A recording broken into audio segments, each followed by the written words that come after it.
I'm gonna make a 1 month review of the iPhone X and we are starting right now. Hey guys, what's going on? This is Apple Facts channel here, and as I mentioned, this video is going to be about my experience with the iPhone X during the last month. I know that it hasn't been exactly 1 month ago when the iPhone X got released, but that of course depends on the time you're watching this video. But anyways, it was like 26 days ago, but this is a 1 month review of the iPhone X. So I managed to get the iPhone X pretty much on the drop because I bought it on the 4th of November. I made a pre-order the day when it was available, so I managed to get the 64GB space gray iPhone X. And now let's talk about the specifications of the iPhone X. So it is a device from Apple that has been released on the 3rd of November. Display is 5.8 inches, Super Retina HD OLED display with the resolution of 2436 by 1125 pixels and with the PPI of 458.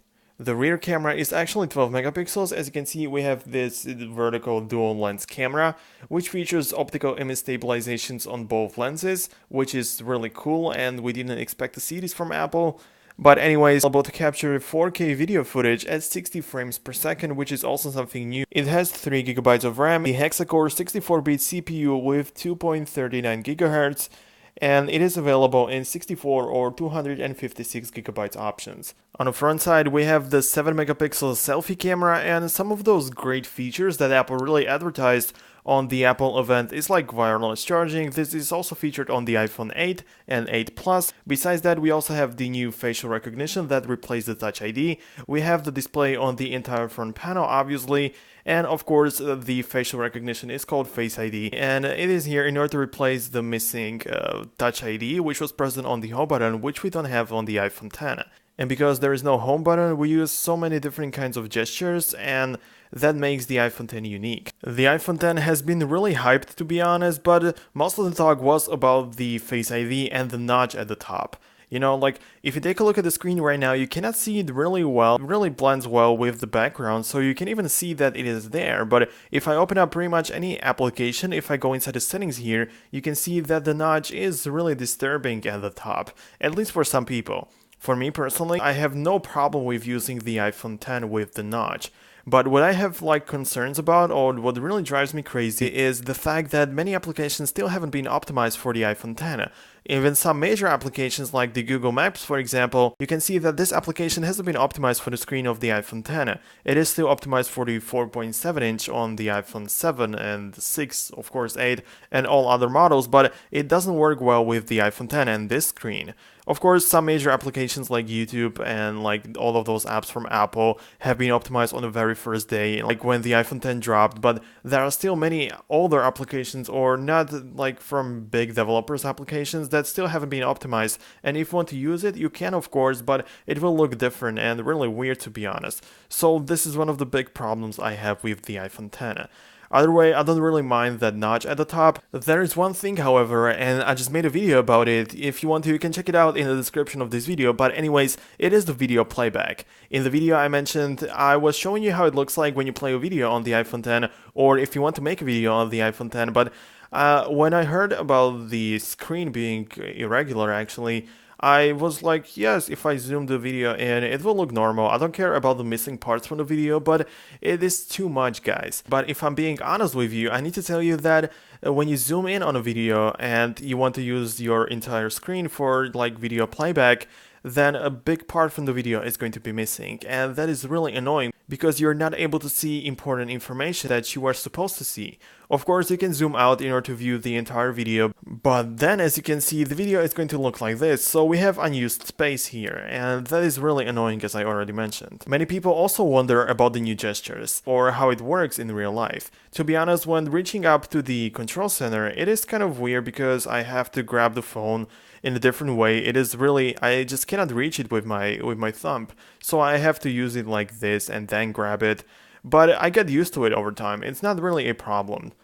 And in terms of the home button replacing gestures, I got used to it so much and I would never go back to the old home button. You know, it may sound ridiculous just because this is the iPhone X, I just don't want to go back. I know that when I grabbed the iPhone X for the first time, I didn't know how to use it at first because it was so different and I just didn't know what to do, but the gestures are so easy to do, so easy to perform. So If you are inside of any applications, you just swipe up to get to the home screen. So it works perfectly fine, but at first I wasn't used to accessing the open applications, so I just swiped up from the bottom. I just waited some time until the applications show up, but there is actually a lot quicker way. If I just grab from the corner and I do it like this, you can see that these applications are here instantly, and I didn't have to wait a second or so. I know that it doesn't appear to be too much, but the second or the delay is really there, and it is really annoying at times. So in case you have the iPhone X and want to access the open applications or the multitasking panel and you are using this method, then I would recommend you to start using it this way, because it is a lot quicker and more comfortable. It's true, however, that if I, for example, just take a picture and open it up, if I zoom it in, and you can see that the notch at the top actually gets in the way, and you cannot see the entire image just because of that notch. Not talking about the rounded corners and the fact that the video or the photo is actually hidden behind it, so you cannot see the entire video or photo. It's not something I'm really excited about, but I just know that the notch simply needs to be there, so there's nothing to complain about. We knew that it will be there, so I'm not really disappointed with this one. I'm just saying that it just really gets in the way. I also want to say something about the Face ID facial recognition system. I mean, it works well for me. I have no problems with this whatsoever. But it is true, however, that the Face ID was actually a bit faster. I'm not saying like it was like a lot faster, but it was. Because when you wait for the iPhone to unlock your face and then you swipe up, it's slow. You can also like swipe up when it's just recognizing your face. I'm not saying that this method is a lot faster. Unlocking with your finger would be a lot faster. But I wouldn't go back to the old iPhone just because of the Touch ID. The Face ID works well. I don't know if any of you guys actually close out the applications in the multitasking panel, but if you do, you have to do it differently on the iPhone X. First of all, you need to get to the open applications or the multitasking panel, just like this.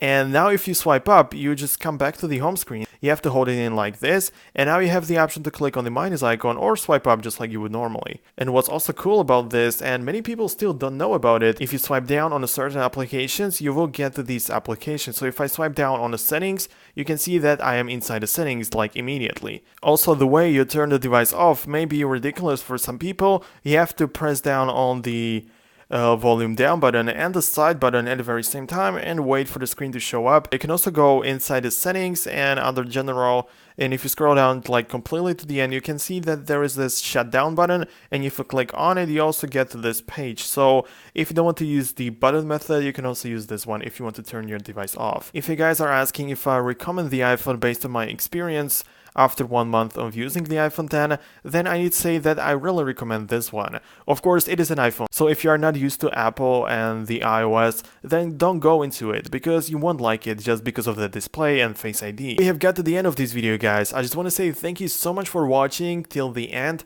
Please let me know what you think about the iPhone X. Don't forget to subscribe to the Apple Fox channel, because I'll post a lot of Apple related videos, so make sure you won't miss it. Anyways, have a nice day, enjoy the iPhone or the device that you have, and see you in the next video. Peace.